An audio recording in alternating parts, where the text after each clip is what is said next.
Welcome back. Now, there are plenty of government support schemes out there, and we report on them regularly, but some businesses say they're still falling through the cracks. Let's look at one sector in particular now, dentistry. Well, many dentists say it's difficult to access loan schemes, and they want business rate relief to be extended. They fear some practices could go to the wall if government doesn't do more to support the industry. Well, joining me now to talk about this, Sam Waley-Cohen. He's Chief Executive of Portman Dental that runs more than 100 practices in the UK, and Christina, she's a small business owner and hygienist at Dental Health Spa in Brighton. Welcome to you both. Christina, let me start with you. Why is it that some practices are not qualifying for these government grants and loans?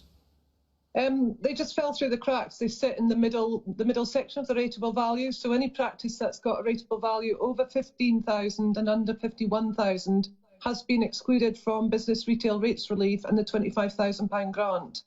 If they are under 15,000 as a small business owner in a dental, they will get the £10,000 grant. But there's many of us sit within this section that have no NHS funding, that have lost 100% of their income over the last 9 weeks. So no revenue in, but costs going out, including business retail rates.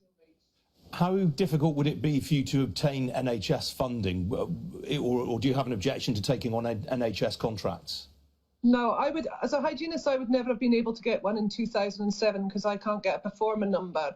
But a lot of the reasons dentists don't work within the NHS is because there's so many things that you can't provide within the NHS in terms of management of patient care. So many have elected to go out to leave. But I couldn't get NHS funding at all now anyway. All right, Sam, let me bring you in. How many of your practices have stayed open during the crisis? Well, sadly, that is one of the big issues we face, because it's not just the economic crisis, which has been described before, but it is really a dental healthcare crisis.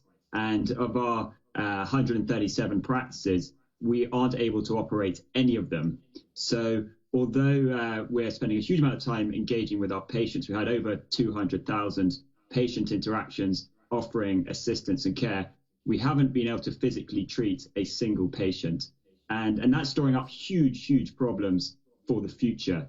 And if I just put that in numbers for you, roughly half the population every year goes to the dentist. In 1 quarter, that means that nearly 8 million patients have not been able to be treated. And the implications of this are not only economic for the immediate term, but the healthcare implications for the future are enormous. So we know more and more people are missing diagnosis for oral cancer. We know there are many patients in real pain, in real suffering gum disease. And very sadly, we know there are a huge number of patients under the age of 18, so children, who are now starting to suffer real gum disease. The implication of that will be they will have to have their teeth removed. So it's absolutely essential that dental practices can get back to work safely, which we clearly can do, and look after the patients that we're here to serve. That's a pretty depressing scenario you've just sketched out. I mean, Christina, how many dental practices do you fear could ultimately go under? Well, cash is king, to be fair. What happens if you've got no revenue coming in and your outgoings are more than coming in, then 50% of private practices won't survive. They won't survive, and they bolster the underfunded NHS. A lot of people have chosen to leave the NHS. So what happens with all the people on waiting lists if the normal dentist isn't there to deliver treatment?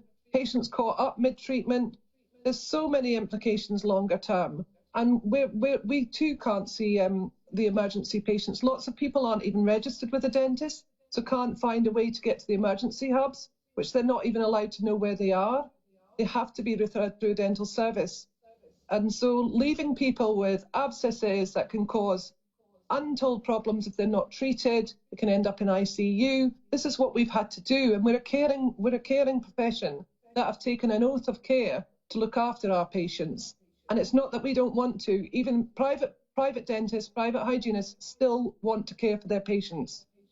All right, Sam, before I let you go, obviously a lot of people know you as an amateur jockey. Should the Cheltenham Festival have gone ahead with the benefit of hindsight? Look, I think with the benefit of hindsight, many things should have been probably stopped earlier, which Racing will have to look at itself and wonder whether it was one of the many sporting events that happened, social events that happened before the government decided to shut down. I think just with a sort of, just if you give me 1 second on the points raised earlier, I think there's a really important point to make now on dental care, which is that dental practices can be opened safely. So there is a network of circa 200 practices offering urgent dental care. That Okay, is Sam, I'm so sorry. I'm going to have to cut you off. Sam Waley-Cohen, Christina Chatfield, good to see you both. Thanks for joining me. That is it from me.